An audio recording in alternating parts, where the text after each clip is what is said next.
तो गाइस आपको स्वागत है वॉर ऑफ लाइफ के एपिसोड नंबर 7 पे। तो चलिए शुरू करते हैं। तो यहाँ पे ग्रैंड प्रिस्ट इविल गॉड ओकाना से फाइट कर रहा होता है और बोलता है कि मैं शायद तुम्हें नहीं हरा पाऊंगा, पर मेरे पास और कोई ऑप्शन नहीं है। तभी विश बोलता है कि हमें हमें क्या करना चाहिए। तभी वीरस कहता है कि असल में सब हुआ कैसे, अगर ये इविल गॉड इतना ही पावरफुल था तो इसने शुरुआत में ऐसा क्यों नहीं किया, इसने अभी ऐसा क्यों किया। और तभी गोकू बोलता है हाँ हाँ, इसने शुरुआत में ऐसे क्यों नहीं किया। विश बोलता है इसके बारे में मुझे कुछ नहीं पता, पर ये हमने ऐसा कभी देखा ही नहीं, कभी ऐसा हुआ ही नहीं इसके जैसे कोई बंदा पूरे मल्टीवर्स के लिए, जितने सारे के सारे मल्टीवर्स के लिए खतरा हो। ऐसे मैंने कई सारे ऐसे लोगों के बारे में सुना है जो जो बहुत ज़्यादा पावरफुल थे और वो मल्टीवर्स के लिए खतरा थे और जेनोसामा ने उससे फाइट करके हराया है, पर ये इसके बारे में मैंने कभी सुना ही नहीं है। तभी वेजिटो बोलता है सच में, और वेजिटो बोलता है कि चलो हमें देखा जाएगा, शायद हम इससे जीत नहीं पाएंगे। तभी वीरस कहता है ऐसा मत बोलो, शायद कुछ भी हो सकता है, अभी हम जेनोसामा अभी नहीं आया इस बैटल में।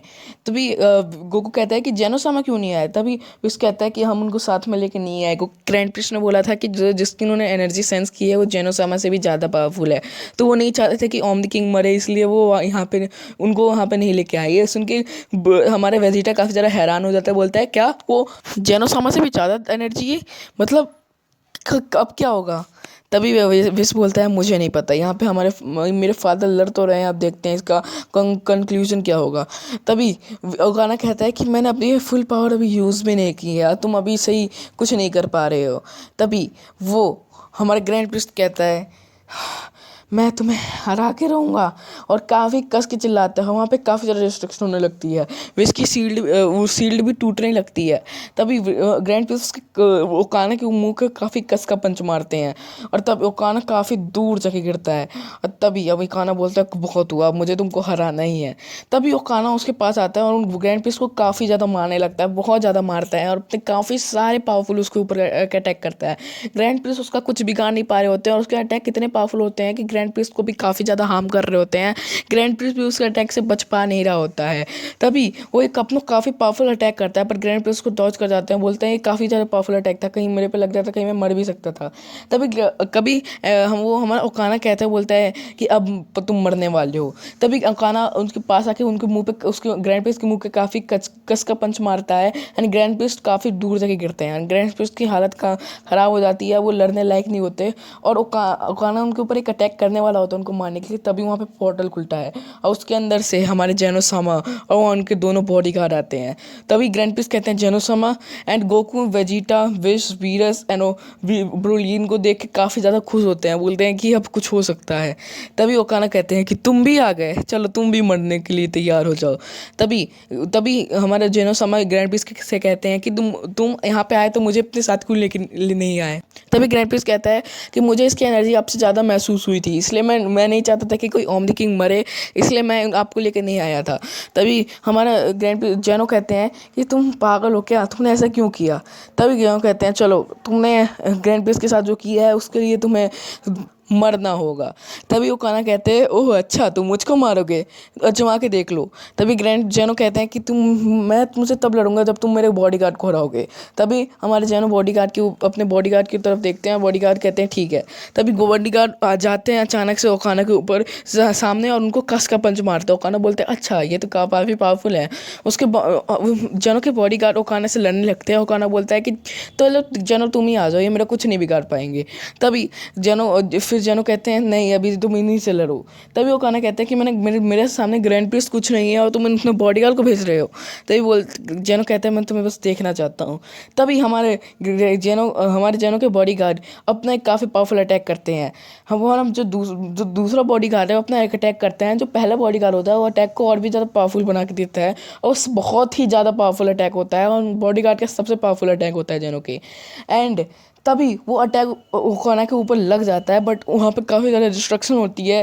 तभी हम देखते हैं कि ओकाना ने अपने शील्ड बना के उस अटैक से बच चुका था, और तभी जेनो के बॉडीगार्ड ये देख के काफ़ी हैरान हो जाते हैं। तभी ओकाना कहते हैं मैं तुम्हें ख़त्म करने वाला हूँ। तभी ओकाना उनको काफ़ी ज़्यादा मारने लगता है और अपने काफ़ी सारे अटैक उनके ऊपर करता है। वो दोनों उन लोगों की काफ़ी ज़्यादा हालत ख़राब हो जाती है और वो नीचे गिर जाते हैं। तभी हमारे जेनो कहते हैं कि चलो अब मैं तुमसे लड़ने के लिए तैयार हूँ। ग्रैंड पीस कहते हैं कि जेनोसामा आप इससे मत लड़िए, काफ़ी ज़्यादा ताकत पर है। तभी हमारे जेनोसामा कहते हैं नहीं ग्रैंड प्रिंस मैं इसको देखना चाहता हूँ, ये इतना पावरफुल क्यों है और ये कैसे बना और मैं इसको लड़के ख़त्म कर दूंगा। और ये ऐसे जेनोसामा कहते हैं कि तुम्हारा इरादा क्या है। तो तभी हमारा हमारा ओकाना कहता है कि मैं इनकर्जन कराना चाहता हूँ पूरे के पूरे मल्टीवर्स में। तब ये सुन के हमारे जेनो हैरान हो जाते हैं, बोलते हैं क्या, ये मैं तुम्हें करने नहीं दूंगा। तभी जेनो हम अपने ट्रू फॉर्म में आ जाते हैं। ये फॉर्म को देख के सब काफ़ी हैरान थे। हमारे गोकू, वेजिटा, विस, बीरस, यहाँ तक कि ग्रैंड प्रिस्ट भी काफ़ी ज़्यादा हैरान थे। ग्रैंड प्रिस्ट कहते हैं जेनो समा। तभी हमारे जेनो का समा कहते हैं कि तुम मुझे बच्चा समझते थे ना। नहीं, मेरे पास ये फॉर्म थी पर मैं छुपाता था क्योंकि इस फॉर्म की काफ़ी ज़्यादा ताकतवर थी ये फॉर्म। तभी ओकाना कहते हैं कि तुम तो काफ़ी पावरफुल हो, तुमसे लड़ने में मुझे मजा आएगा। ये लोग तो मुझे एंटरटेन भी नहीं कर पा रहे थे। तभी जेनोसामा कहते हैं जितना घमंड मत करो, तुम अभी मरने वाले हो। तभी जेनोसामा उसके ऊपर उसको मारने के लिए चले जाते हैं। दोनों में फिर काफ़ी तगड़ी फाइट होने लगती है। यहाँ पर जेनोसामा ओकाना के ऊपर थोड़े से भारी पड़ रहे होते हैं। ओकाना बोलता है क्या तुम मेरे पे भारी कैसे पड़ रहे हो, पर कोई ना, मैं तुम्हें हरा नहीं दूंगा। तभी जेनोसामा कहते हैं कि फिर से सोच लो, तुम ऐसा कभी नहीं कर पाओगे। तभी वो हमारा जो ओकाना होता है वो उसके ऊपर काफ़ी जेनो हमारे ऊपर काफ़ी कस के पंच मारते हैं। जेनो समा थोड़े से पीछे होते हैं, फिर जेनो समा उसके ऊपर पंच मारते हैं। ओकाना काफ़ी दूर जाके गिरता है। जेनो समा अपने सबसे पावरफुल अटैक करते हैं, मतलब बहुत पावरफुल अटैक करते हैं और वो ओकाना के ऊपर लग जाते हैं। ओकाना की काफ़ी ज़्यादा हालत ख़राब हो जाती है और जेनो समा कुछ टाइम के अंदर उसको पंचिस इतने सारे पंचिस मार चुके थे कि ओकाना की काफ़ी ज़्यादा हालत ख़राब हो चुकी थी। तभी हमारा ओकाना बोलता है कि अब मुझे अपने ट्रू फॉर्म दिखानी ही होगी। और जेनो, मैं तुमसे ये छुपा रहा था क्योंकि तुम्हें वो बातें याद आ जाएंगी। जेनो कहता है कौन सी बातें। तभी वो अपने ट्रू फॉर्म में आ जाता है और वहाँ पे एक काफ़ी पावरफुल गॉड था और इसको देख के बीरस एंड काफ़ी ज़्यादा हैरान थे, बीरस, गोकू और हमारा ब्रूली। तभी वो देख के हमारे जेनो, ग्रैंड पीस एंड विस भी काफ़ी हैरान थे। वो बोलते तुम, तभी हमारे जेनो कहता है कि तुम फिर से आ गए। तभी ये सुन के बीरस एंड हमारा ब्रूली, वेजिटा एंड हमारा गोकू काफ़ी ज़्यादा हैरान थे, फिर से आ गए, इसका मतलब क्या। तभी हमारा विश बताता है कि ये बहुत पहले आया था, ये हमारे मल्टीवर्स में रहता था, हमारे ही मल्टीवर्स में, और ये काफ़ी ज़्यादा पावरफुल हो गया था। पता नहीं कैसे ये इतना पावरफुल हो रहा था और इतना ज़्यादा पावरफुल हो रहा था कि जेनोसामा को इसकी की एनर्जी सेंस हुई। तभी वो जेनोसामा ने अपने पैलेस पे उसको बुलाया और उन्होंने बोला कि तुम इतना पावरफुल कैसे हो रहे हो। तभी वो बंदे बोलता है कि मुझे नहीं पता। तभी वो वापस चले जाता है एंड तभी हमारे ग्रैंड प्रिस्ट को एक बात पता चलती है। वो एक काफ़ी सारे ज़्यादा ही पावरफुल एंटिटी को हमारे मल्टीवर्स में लाना चाहता था जिसका नाम था रोकस। वो काफ़ी ज़्यादा पावरफुल था और उसका कोई फॉर्म नहीं था, उसकी कोई बॉडी नहीं थी। वो अपना कोई पावर्स दूसरों में ट्रांसफ़र करता था, उसके बदले वो उसके मल्टीवर्स को बोलता था कि मैं तुम्हारे मल्टीवर्स को डिस्ट्रॉय कर दूंगा। और ओकाना ने उसी के इस्तेमाल करके उसी से बोला था कि हमारे मल्टीवर्स को तुम डिस्ट्रॉय कर दो पर तुम मुझको पावरफुल बना दो। ओकाना पावर का भूखा था। तभी हमारा जेनो को जैसे ही बात पता चलती है, ग्रैंड पीस जैसे जेनो को बताते हैं, जेनो उसके सामने जाता है, उनके पास जाता है और जेनो अपना उससे फाइट करने लगता है और वो जेनो हमारे उससे फाइट करने लगते हैं और अभी उसको बहुत सारी पावर नहीं मिली थी। तब जेनो उसको इरेज कर देते हैं और बोलते हैं कि तुम इस मल्टीवर्स को डिस्ट्रॉय करना चाहते थे, मैं ऐसा कभी नहीं होने दूंगा। तभी जो वो पूरी तरह से ख़त्म हो जाता है और पता नहीं ये कैसे ज़िंदा हो गया। उस टाइम पे तो हमें ये लगा था कि ख़त्म हो गया, पर पता नहीं कैसे ये ज़िंदा हो गया। तभी वापस से सीन शिफ्ट होता है जेनो एंड ओकाना के ऊपर। जेनो कहते हैं कि तुम वापस कैसे आ गए। तभी ओकाना कहते हैं मुझे पता है कि तुम यही सोच रहे होगे, जब तुमने मुझे इरेज किया था जेनो, तब मेरे जो रोकस था उसने मुझे बचा लिया था और मैं धीरे धीरे उसकी पावर लेते रहा। पर यहाँ पे हुआ क्या कि मुझे पता चल गया था कि मैं मल्टीवर्स को अभी डिस्ट्रॉय नहीं करना मुझे। मैं उस मल्टीवर्स से ही बाहर निकल गया। रोकस को ये बात जैसे ही पता चली उसने मुझे मारना चाहा। वो मेरे पास आया, बोला कि मैंने तुम्हें अपनी इतनी पावर दी, तुमने मुझे मार दिया, तुम मल्टीवर्स को छोड़ के आ गए वापस। रोकस ने उसको अपनी 60% ताकत दे दी थी और उसका अंदर वो उसको कब्जा करने वाला था। असल में ओकाना बोलता है कि असल में मुझे पता चल गया था रोकस मेरे ऊपर कब्जा करना चाहता है। रोकस मेरे ऊपर ऊपर कब्जा करना चाहता है और मल्टीवर्स को डिस्ट्रॉय करना चाहता है। पहले मुझे लगा था कि मुझको पावर देगा अपनी सारी और मैं उसको मल्टीवर्स को डिस्ट्रॉय करूँगा, पर मुझे बाद में ये पता चला कि रोकस के पास कोई बॉडी नहीं थी, वो मेरे बॉडी को यूज़ करके अपना प्लान पूरा करना चाहता था इस मल्टीवर्स को डिस्ट्रॉय करने का, और उसके बदले मैं मर जाता बिना किसी वजह के। इसलिए मैं मल्टीवर्स को छोड़ के आ गया और रोकस को 60% ताकत मेरे पास थी और रोकस मुझसे लड़ने की ट्राई करता है। वो हम दोनों के बीच काफ़ी फाइट होती है, बट मेरे पास उससे ज़्यादा ताकत थी, तब मैं उसको मार डालता हूँ। उसको लगा था कि मैं उसके जाल में फंस जाऊँगा, पर ऐसा नहीं हुआ। तभी जेनो कहता है अच्छा ऐसी बात है, पर तुम अभी मल्टीवर्स को क्यों डिस्ट्रॉय करना चाहते हो, और वो भी इतने टाइम बाद। तभी हमारा ओकाना कहता है कि मैंने उसकी सारी पावर ले तो ली, पर मैं उसकी सारी पावर को यूज़ करना नहीं जानता था। फिर मैंने काफ़ी टाइम तक ट्रेनिंग की, मेडिटेशन की, जिससे मैं पावर को सीख गया, और आखिरकार जब मैं ये पावर को पूरी तरह से कंट्रोल कर सकता हूँ, तो मैंने सारी मल्टीवर्स एक अपने एंटरटेनमेंट के लिए कुछ लोगों को बुलाया और मैं उनको लड़ा सकूँ, और आखिर में मुझे ये आइडिया मिल गया कि मैं इनकर्जन कराऊंगा पूरा मल्टीवर्स की भी।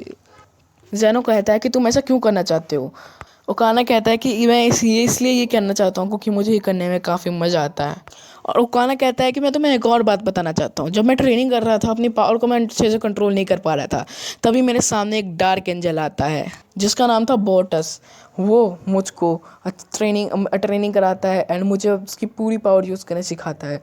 तभी सुन के ग्रैंड पीस बोलते हैं क्या बोटस। तभी जेनो कहते हैं ये कौन है। तभी ग्रैंड पीस कहता है कि ये मैंने जब एंजल्स को क्रिएट किया था, तब मैंने बोटस को भी क्रिएट किया था, पर जो बोटस है उसने पूरा एंजल्स रूल तोड़ दिया एंड काफ़ी ज़्यादा ईविल बन चुका था। मैं उसको मारने वाला था, बट मैंने पता नहीं क्यों मैं उसे मार नहीं पाया। मैं उसको मार सकता था, बट मैंने उसको एक और मौका दिया, मैंने छोड़ दिया।